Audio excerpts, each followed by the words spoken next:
حضرت ابراہیم علیہ الصلوۃ والتسلیم نے اپنا چہرہ پھیر لیا اور اس کے بعد حضرت اسرائیل علیہ الصلوۃ والتسلیم نے وہ شکل اختیار کی اور پھر عرض کیا کہ حضور اب آپ میری جانب دیکھ سکتے ہیں۔ حضرت ابراہیم علیہ الصلوۃ والتسلیم نے جیسے ہی دیکھا آپ پر غشی تاری اور آپ بے ہوش ہو گئے۔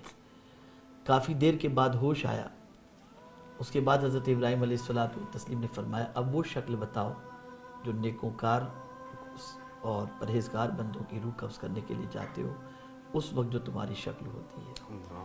تو جب انہوں نے وہ شکل بنائی اور حضرت ابراہیم علیہ الصلوۃ والتسلیم نے اس شکل کو دیکھا تو بے پناہ خوش ہوئے، اور اس کے بعد یہ جملہ ارشاد فرمایا اگر گنہگار کافر اور بدکار و سیاہکار کو کوئی عذاب نہ بھی دیا جائے تو موت کے وقت تمہارا بھیانک چہرہ ہی ان کے لیے کافی ہو جائے گا، اور نیکوکار بندے کو کوئی صلہ نہ بھی دیا جائے، صرف تمہاری شکل دکھا دی جائے تو اس کے لیے موت بے پناہ آسان ہو جائے گی۔ یہاں سے یہ بات سمجھ میں آتی ہے کہ وہ وقت کتنا اہم ہوتا ہے۔ اسی طریقے سے ایمان کے خطرے کا وقت وہ وہی ہوتا ہے۔ شیطان یہی کوشش کرتا ہے کہ کسی بھی طرح سے ان کا خاتمہ ایمان پر نہ ہو، اور یہ بات ہمیشہ یاد رکھیں کہ اللہ کے جتنے بھی برگزیدہ بندے اس فرش گیتی پر آئے ان کی ہمیشہ یہی دعا رہی کہ اللہ خاتمہ ایمان پر فرمانا، اور یہ دعا کرنے کی وجہ یہ ہے کہ انسان کا اعتبار زندگی کے عمل پر نہیں ہوتا، اس کے خاتمے پر ہوتا ہے کہ خاتمہ کس پر ہوا ہے۔ تو یہی وجہ ہے کہ اعلیٰ حضرت عظیم البرکت امام عشق و محبت کے خلیفہ علامہ عبدالعلیم صدیقی میرٹھی رحمۃ اللہ تعالی علیہ، جن کے احسانات موریشس کی سرزمین پر بے پناہ ہیں اور جن کی خدمات کے اثرات نمایاں طور پر یہاں دیکھے جا سکتے ہیں، تو علامہ عبدالعلیم صدیقی میرٹھی رحمۃ اللہ تعالی علیہ کا جب وصال کا وقت قریب آیا اور شدید علیل تھے، آپ مدینہ منورہ میں تھے، تو اعلیٰ حضرت کے خلیفہ قطب مدینہ علامہ ضیاء الدین مدنی علیہ رحمۃ والرضوان وہاں پر تشریف فرما تھے۔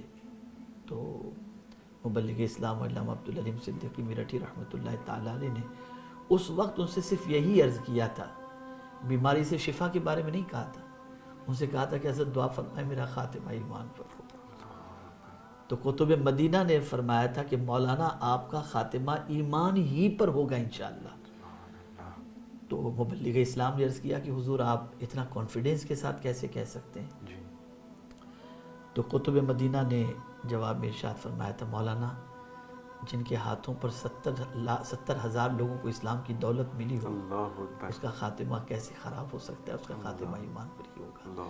آج ان کا خاتمہ ایمان پر ہونے کے ساتھ ساتھ آج مبلغ اسلام علامہ عبدالعلیم صدیقی میرٹھی رحمۃ اللہ تعالی علیہ ام المؤمنین حضرت عائشہ صدیقہ رضی اللہ تعالی عنہ کے قدموں میں جنت البقیع میں آرام فرما رہے ہیں۔ تو جتنے بھی بزرگان دین اس فرش گیتی پر جلوہ گر ہوئے، سب نے ہمیشہ ایمان پر خاتمے کی دعا کی گزارش کی، اور اس کی دعا وہ ہمیشہ کرتے رہے۔ بہت سارے موت کے وقت کی سچویشن سے متعلق واقعات میرے ذہن میں آ رہے ہیں کہ صحابہ کی سچویشن کیا ہوتی، تابعین کی سچویشن کیا ہوتی، اولیاء کاملین کی سچویشن کیا ہوتی۔ تو ایک واقعہ رسول اعظم صلی اللہ علیہ وسلم کی ایک صحابی کا مجھے یاد آ رہا ہے کہ ام المؤمنین حضرت عائشہ صدیقہ رضی اللہ تعالیٰ عنہ سرکار کی بارگاہ میں حاضر ہوئی اور عرض کرتی ہیں کہ یا رسول اللہ صلی اللہ تعالیٰ علیہ وسلم، آپ کے ایک جانثار صحابی نزع کے عالم میں ہیں اور آپ کو یاد کر رہے ہیں، زخموں سے چور ہیں میدان جنگ کے اندر۔ رسول اعظم صلی اللہ علیہ وسلم ان کی جانب بڑھے، جب سرکار صلی اللہ علیہ وسلم ان کے قریب جا رہے تھے تو وہ اپنی پوری توانائی جمع کر کے، زخموں سے نڈال تھے، جمع کر کے اٹھنے کی کوشش کر رہے تھے، لیکن اتنی توانائی نہیں تھی کہ سرکار کی تعظیم کے لیے اٹھ سکیں۔ آقا کریم صلی اللہ علیہ وسلم خود ان کے قریب پہنچے، ان کے سر کو سرکار نے اپنی گود میں لیا، ان کے بالوں پر سرکار نے اپنا دست کرم پھیرا، اور وہ حضور صلی اللہ علیہ وسلم کے رخ زیبا کو دیکھتے رہے۔ اسی میں ان کی روح پرواز ہونے کا وقت آیا تو ان کی زبان پر تھا رضیت باللہ ربا وبالاسلام دینا وبمحمد نبی و رسولہ، یہ کہا اور ان کی روح پرواز کر گئی۔ تو غلامان رسول کی تمنا یہ ہوتی ہے کہ وقت رخصت آقا کریم صلی اللہ علیہ وسلم کا دیدار نصیب ہو جائے تاکہ دیدار مصطفیٰ صلی اللہ علیہ وسلم میں روح آسانی سے پرواز کر جائے۔ اسی لیے آپ دیکھتے ہوں گے کہ صلاۃ و سلام کے اندر ایک شعر پڑھا جاتا ہے، جاں کنی کے وقت آنا، کلمہ طیب پڑھانا، مکر شیطان سے بچانا۔ یہ مکر شیطان اس وقت بڑا خطرناک ہوتا ہے۔ آپ نے سنا ہوگا حضرت امام راضی رحمۃ اللہ تعالیٰ علیہ سے متعلق کہ توحید پر، وحدانیت پر 360 دلیلیں ان کے پاس موجود تھیں، لیکن شیطان نے آخری وقت وہ ساری دلیلیں کاٹ دی اور قریب تھا کہ ان کے خاتمے کا مسئلہ ہو جاتا۔ اتنے میں ان کے شیخ نے ان کی مدد فرمائی اور فرمایا کہہ دے کہ میرا خدا بغیر دلیل کے موجود ہے۔ آپ نے اپنی زبان سے یہ فرمایا اور آپ کی روح پرواز کر گئی۔ تو یہ وقت بڑا خطرناک ہوتا ہے، اس لیے ہمیشہ اللہ کی بارگاہ کے اندر سلامتی ایمان کی دعا کرنی چاہیے اور خاتمہ بالخیر کی دعا کرنی چاہیے۔ نزا کا وقت اتنا سخت ہوتا ہے کہ اس وقت آدمی کو پیاس شدت سے لگتی ہے اور اس وقت شیطان اپنے ہاتھوں میں پانی کے گلاس لے کر کے آتا ہے۔ بظاہر اس کے قریب رہنے والا انسان یہ محسوس نہیں کر سکتا، لیکن وہ خود جو نزا کے عالم میں ہے اسے ساری چیزیں دکھائی دیتی ہیں، وہ ساری چیزوں کا مشاہدہ کر رہا ہوتا ہے۔ تو ہمیشہ اس چیز کا خیال رکھنا چاہیے کہ خاتمہ ایمان پر ہو، اس کی دعا بارگاہ سمدیت کے اندر ہمیشہ کرتے رہنا چاہیے، اور کامیاب وہی ہے جو اس دنیا سے ایمان کے ساتھ گیا۔ اسی لیے جب وہ صحابی رسول جن کا سر رسول اعظم صلی اللہ علیہ وسلم کی گود میں تھا، جب انہوں نے یہ 3 کلمات کہے اور بالکل انہیں محسوس ہوا کہ اب روح تن سے جدا ہو رہی ہے، تو اس وقت انہوں نے اپنی زبان سے کہا فزت برب الکعبہ، رب کعبہ کی قسم میں کامیاب ہو گیا۔ سبحان اللہ، سبحان اللہ۔ تو حضرت قبلہ جو بات سامنے آ رہی ہے، اگر کوئی انسان پرہیزگار ہو، جی، تمام جو فرائض ہیں اسلام کے انہوں نے بشریت انہوں نے وہ گامزن رہے، ان کو وہ فالو کیا، مگر یہ کوئی گارنٹی نہیں ہے کہ آخری وقت میں جب ان کی موت ہو تو ان کا خاتمہ بالخیر ہو۔ کوئی ضامن نہیں ہے اس کوئی ضمانت نہیں ہے اس کی، کوئی ضمانت نہیں۔ اسی لیے اعتبار خاتمے کا ہے۔ قرآن مقدس میں رب قدیر جل جلالہ نے ارشاد فرمایا فَمَنْ زُحْزِحَ عَنِ النَّارِ وَأُدْخِلَ الْجَنَّةَ فَقَدْ فَازَ، جو جہنم سے بچا لیا گیا اور جنت میں داخل کر دیا گیا، بے شک وہ کامیاب ہے۔ تو یہاں یہ بات ہمیں سمجھنا ہے کہ جب تک کہ ہمارے دونوں قدم جنت میں نہیں پہنچ جاتے، اس وقت تک ہزارہا عبادات، ریاضت، تقوی و طہارت اختیار کر لیں، ہمیں اپنے آپ کو کامیاب تصور نہیں کرنا چاہیے۔ اسی لیے سیدنا غوث الثقلین رضی اللہ المولا تبارک و تعالی عنہ، جو شکم مادر سے ولی بن کر کے جلوہ کر ہوئے، کئی پاروں کے حافظ بن کر کے جلوہ کر ہوئے، وہ بھی بارگاہ سمدیت کے اندر خاتمہ بالخیر کی دعا کرتے ہیں، اور کعبے کے دروازے پر جب پہنچتے ہیں تو وہاں پر اپنی جبین نیاز کو جھکا کر عرض کرتے ہیں اے اللہ عبد القادر کے گناہوں کو معاف فرما، اور اگر عبد القادر کے گناہ معافی کے قابل نہ ہوں تو قیامت کے دن نابینا اٹھانا تاکہ تیرے نیک بندوں کو دیکھ کر وہ شرمندہ نہ ہو جائے۔ اللہ اکبر، اللہ اکبر۔ اس لیے جتنے بھی اولیاء رہے انہوں نے کبھی اپنی عبادات پر ناز نہیں کیا، کبھی انہوں نے اپنے تقوی و طہارت پر ناز نہیں کیا، کبھی ان عبادات کی وجہ سے خود کو بہت کچھ سمجھنے نہیں لگ گئے، اس لیے کہ وہ جانتے تھے کہ موت کا وقت، نزا کے وقت اور آخری وقت ایمان پر جانا یہ سب سے اہم چیز ہوتی ہے۔ اسی لیے خود صحابہ کی زندگی آپ دیکھیں، سیدنا فاروق اعظم رضی اللہ تعالی عنہ ارشاد فرماتے ہیں قیامت کے دن اگر اللہ رب العزت جل جلالہ ارشاد فرمائے کہ میں نے سب کو بخش دیا سوائے ایک کے، تو ڈرتا ہوں کہ کہیں وہ ایک میں ہی نہ ہوں۔ اور فرماتے ہیں کہ اگر قیامت میں رب قدیر جل جلالہ ارشاد فرمائے کہ سب کو میں نے جہنم میں ڈال دیا سوائے ایک کے، تو میں اپنے رب سے امید کرتا ہوں کہ شاید وہ ایک میں ہی ہوں۔ اس طرح سے انہوں نے امید و خوف کے درمیان جو ایمان رہتا ہے اس کی وضاحت انہوں نے فرما دی۔ رب سے امید بھی رکھو، رب سے ڈرو بھی، دونوں چیزیں ہونی چاہیے زندگی میں۔ ہمارا حال یہ ہے کہ امید پر تو قائم ہے، خوف سے ہم بے نیاز ہو چکے ہیں، یہ ہمیشہ اپنی زندگی کے اندر اس کو اہمیت دینی چاہیے، اور اس وقت تک خود کو خوش نصیب تصور بھی نہیں کرنا چاہیے جب تک کہ ایمان پر خاتمہ نہیں ہوتا۔ یہی چیز خاتمہ بالخیر تمام چیزوں کا دار و مدار ہے۔ بالکل بالکل دار و مدار ہے۔ بالکل۔ اب 2 وقت کی نماز پڑھ کر ہم اپنی عبادت پر ناز کریں، 1 مہینے روزہ رکھ کر، عمرہ کر کے، کئی مرتبہ حج کر کے ہم اپنی عبادات پر ناز کریں، تو یہ میں سمجھتا ہوں یہ ہمارے لیے ہی وہ نقصان دہ ہے۔ نقصان دہ تو ہے ہی اپنی جگہ پر، لیکن یہ غلط فہمی کے شکار ہیں۔ میں اس پر ایک چیز عرض کروں گا کہ ہماری کون سی عبادت ایسی ہے جس کے بارے میں ہم کانفیڈنس کے ساتھ کہہ سکتے ہیں کہ یہ عبادت ہماری قبول ہوگی؟ کوئی عبادت کے بارے کوئی میں عبادت نہیں۔ میں آپ کو بتاؤں کہ ایک بزرگ تھے، وہ کپڑا بنانے میں ایکسپرٹ تھے، تو انہوں نے بڑا اچھا کپڑا تیار کیا، بڑی محنت سے تیار کیا، اور انہوں نے سوچا کہ اب اس کپڑے کو میں بیچوں گا تو اس کی قیمت اچھی آئے گی۔ تو انہوں نے اچھا کپڑا تیار کرنے کے بعد وہ ایک بڑے بیپاری کے پاس وہ گئے کپڑا لے کر کے، یہ امید سے کہ یہاں سے پیسہ اس کا اچھا ملے گا۔ تو گئے، انہوں نے بڑے بیپاری نے کپڑا دیکھا تو ماہر تھا وہ، دیکھتے ہی مسکرایا اور کہا کہ اس میں تو کافی خامیاں ہیں، اس کپڑے کے اندر یہ کمی ہے، یہ کپڑے میں یہ کمی ہے۔ تو بزرگ رونے لگے، تو تاجر نے کہا بابا آپ روتے کیوں؟ میں کپڑا خرید لوں گا، آپ ٹینشن نہیں لیں، آپ ٹینشن نہیں لیں، میں کپڑا خرید لوں گا، یہ تو میں صرف بتا رہا ہوں کہ مطلب اس میں جو خامیاں ہیں۔ کہا میں اس وجہ سے نہیں رو رہا کہ تو خریدے گا یا نہیں خریدے گا، میں تو اس لیے رو رہا ہوں کہ صحیح جانچ کرنے والا اگر کپڑے کی جانچ کرتا ہے تو ہم تو سمجھتے ہیں کہ کپڑا اچھا بنا ہے، لیکن اس کے سامنے عیب ظاہر ہو جاتا ہے۔ اگر قیامت میں رب قدیر نے ہماری عبادت جانچ لی تو نہ جانے کتنی خامیاں اسے ہماری عبادت میں نظر آئیں گی، اور اگر قیامت میں اس نے عبادت کو منہ پہ مار دیا تو کیا ہوگا؟ تو یہ تصور اللہ والوں کا ہمیشہ رہا ہے۔ خود سیدنا فاروق اعظم رضی اللہ تعالیٰ عنہ عید کے دن اپنے گھر کے دروازے کو بند کر کے رو رہے تھے، لوگ ملنے کے لیے گئے، اور کافی دیر کے بعد جب دروازہ کھولا تو آنسوؤں سے تر تھا آپ کا چہرہ۔ لوگوں نے کہا حضور آج تو عید کا دن ہے، ملاقات کا دن ہے، مسکرانے کا دن ہے۔ تو فاروق اعظم رضی اللہ تعالیٰ عنہ نے ارشاد فرمایا کہ لیس العید لمن لبس الجدید انما العید لمن خاف الوعید، عید اس کے لیے نہیں جس نے نئے کپڑے پہنے، بلکہ عید اس کے لیے جو اللہ سے ڈرا۔ کیا کوئی ضمانت دے سکتا ہے کہ میرے روزے بارگاہ سمدیت میں قبول ہوئے ہیں؟ تو وہ عبادت کر کے ڈرتے تھے اور ہم گناہ کر کے مسکراتے ہیں۔ یہ فرق ہے ہم لوگوں کی زندگی میں اور ان اللہ والوں کی زندگی میں۔ ہم گناہ کر کے مسکراتے ہیں، وہ نیکی کر کے روتے تھے۔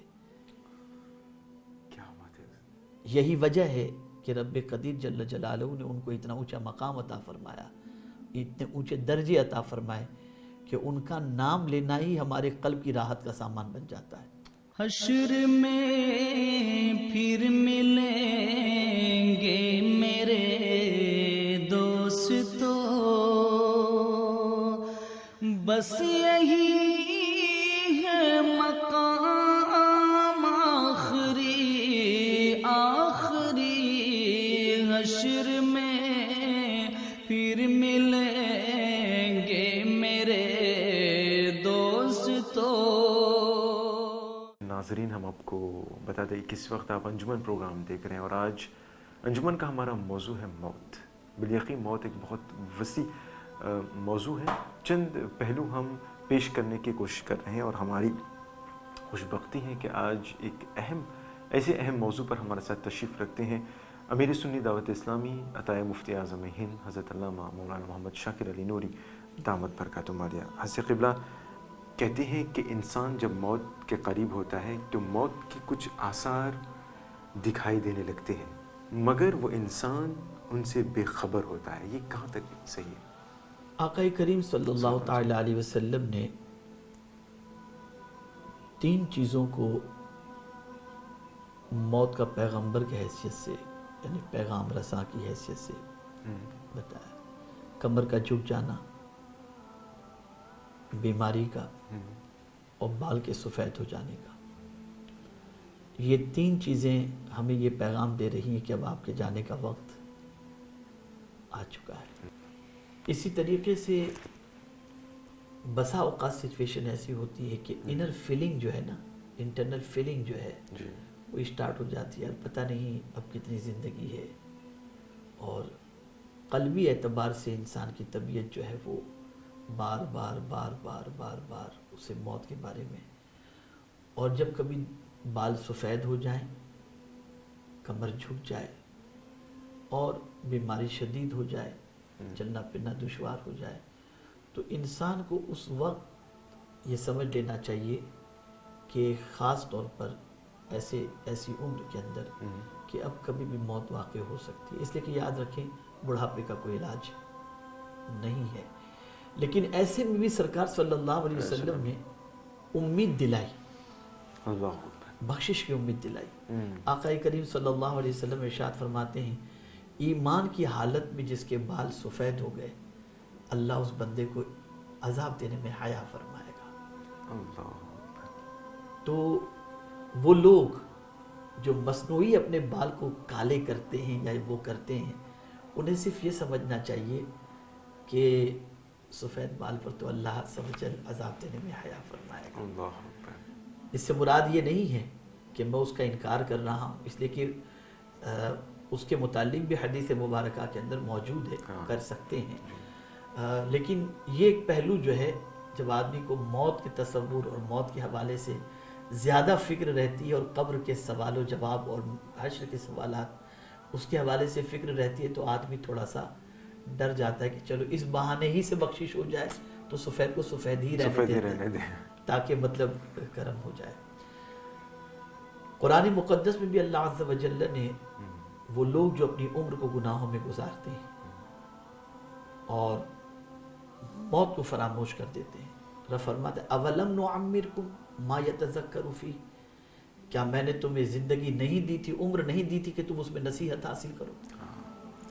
یعنی اب تم 50-60 کے ہو چکے ہو، اتنی ایج تو تم کو میں دے چکا، تمہاری کمر جھک رہی ہے پھر بھی تم نصیحت حاصل نہیں کر رہے ہو، تمہارے پیر لڑکھڑا رہے ہیں پھر بھی تم نصیحت حاصل نہیں کر رہے ہو، تمہارے بال سفید ہو گئے ہیں پھر بھی تم نصیحت حاصل نہیں کر رہے ہو، یعنی اب اینی ٹائم تم میرے پاس آ سکتے ہو، اور تمہیں یہ نہیں بتایا گیا، دو چیزوں کے علم کو اللہ نے چھپا کے رکھا، ایک قیامت کی اور ایک موت کی۔ قیامت کا علم بھی اللہ جانتا ہے، اور موت کس کو کب آئے گی وہ بھی اللہ عز و جل جانتا ہے۔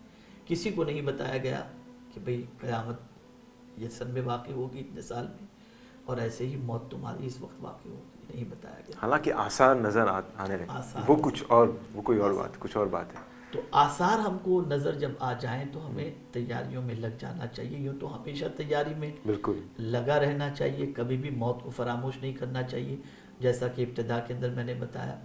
ایسے ہی ان آثار کو جب دیکھ لو تو پھر دنیا سے تھوڑی سی توجہ کو ہٹا کر آخرت کی تیاری میں لگ جانا چاہیے۔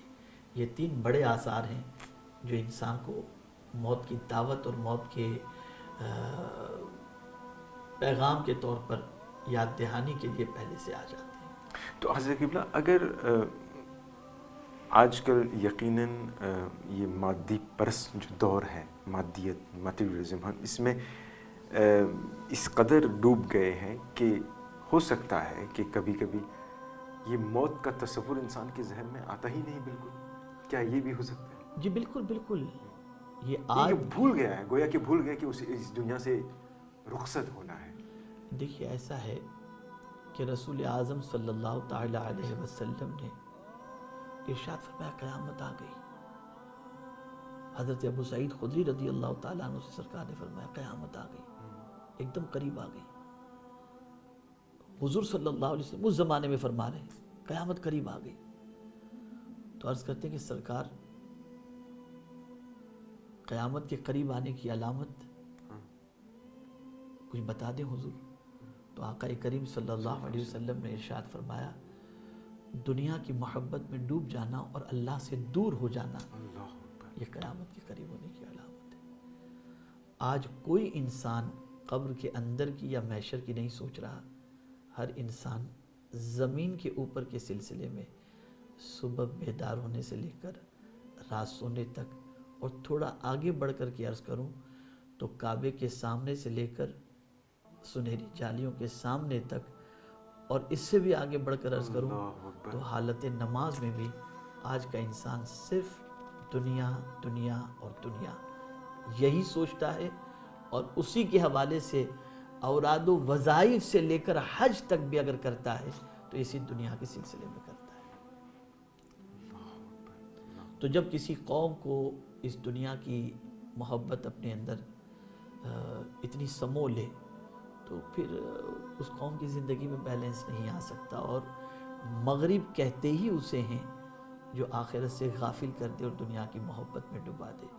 شومی قسمت کہ ہم نے مغرب سے صرف ان کے کردار ہی کو نہیں لیا بلکہ ان کے افکار کو بھی ہم نے لے لیا، ان کے نظریے حیات کو بھی ہم نے لے لیا، ان کے طرز حیات کو بھی ہم نے لے لیا، اور اب ایسی سچویشن ہے کلمہ پڑھنے کے باوجود بھی ہماری زندگی اور ہماری سوچ مغرب کے ماتحت نظر آ رہی ہے، اور ہم جو ہے انہی کی فکر کو فالو کرتے ہوئے نظر آ رہے ہیں۔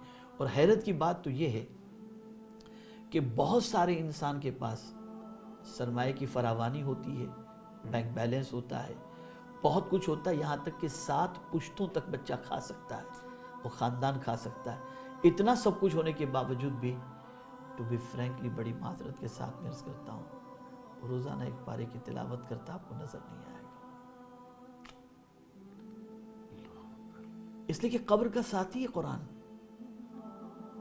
قبر کا ساتھی ہے۔ جو دنیا میں قرآن مقدس کی تلاوت کرتا ہوگا، قبر میں اللہ اسے قرآن کی تلاوت کا موقع عطا فرما کر یہ قرآن کی تلاوت قبر کی تنہائی میں اس کا دل بہلائے گا، لیکن انسان کو اس کی فکر نہیں۔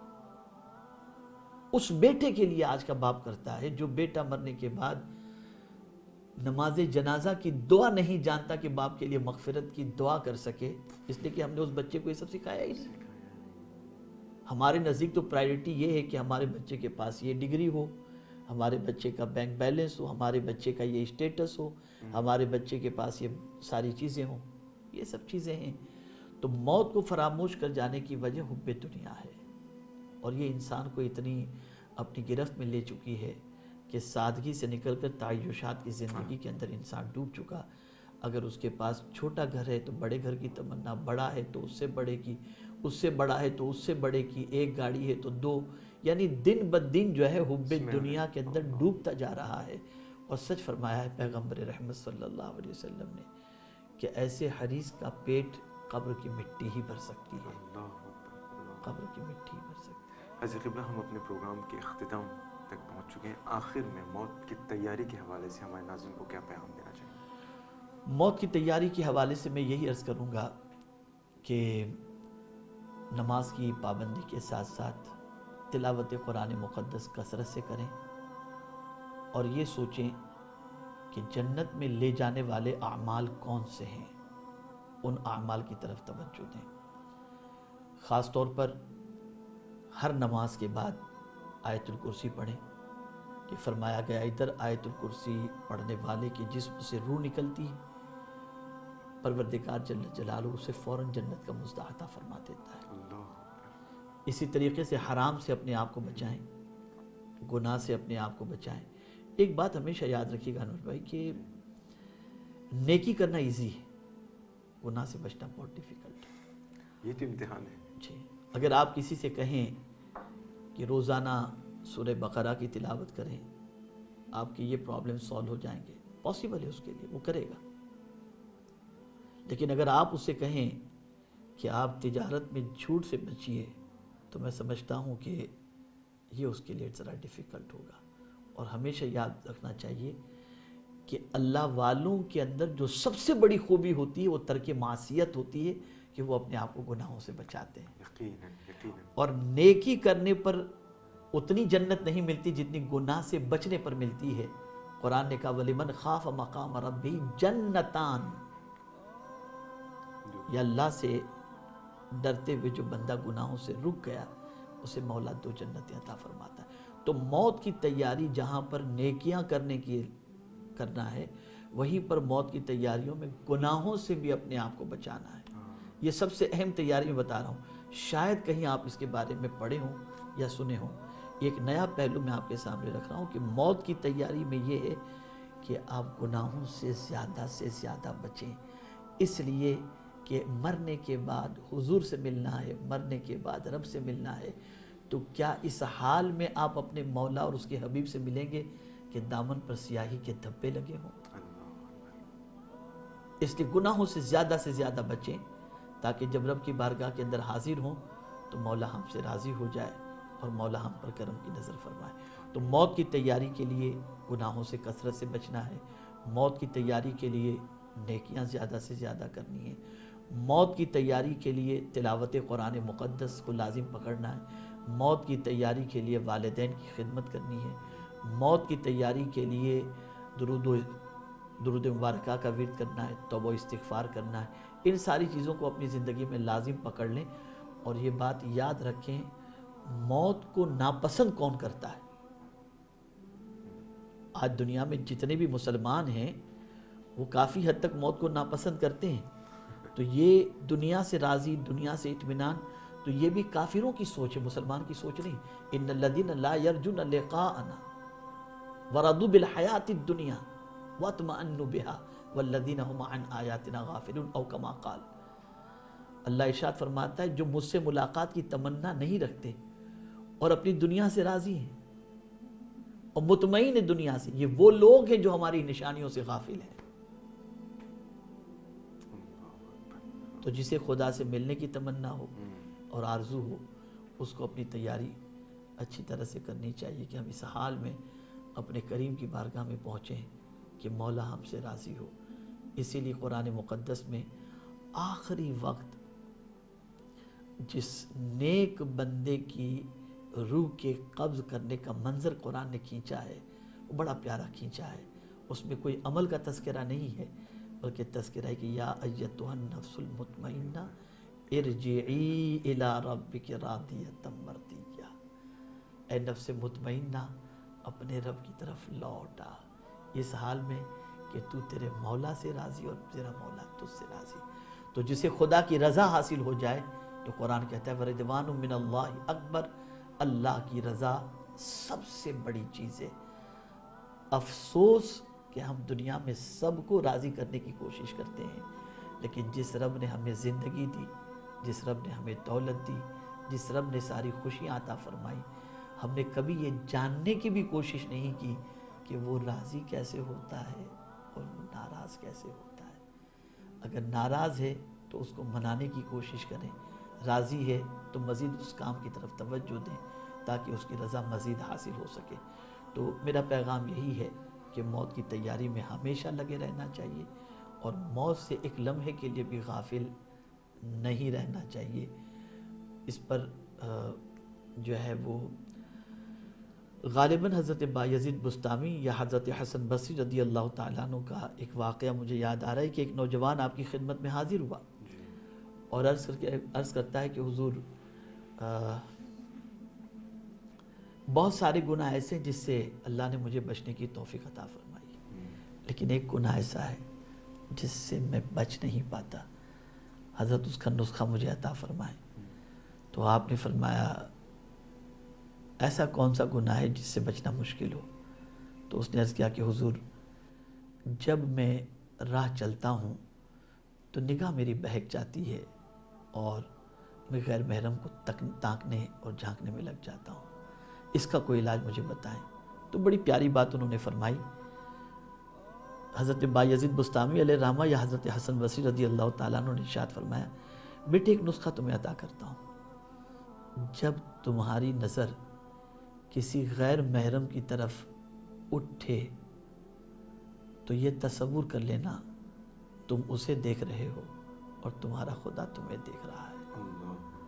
جب یہ تصور تم قائم کر لوگے کبھی غیر کی طرف تمہاری نگاہ نہیں اٹھے گی۔ 15 روز کے بعد وہ بندہ بارگاہ میں حاضر ہوا اور عرض کرتا ہے کہ حضرت اب نگاہوں کے گناہوں سے میں بچ چکا ہوں۔ تو ہمیں ہمیشہ یہی تصور کرنا چاہیے کہ پلٹ کر خدا کی بارگاہ میں جانا ہے، اور اس کی بارگاہ میں ایک ایک چیز کا ہم سے سوال و جواب، حساب و کتاب ہوگا۔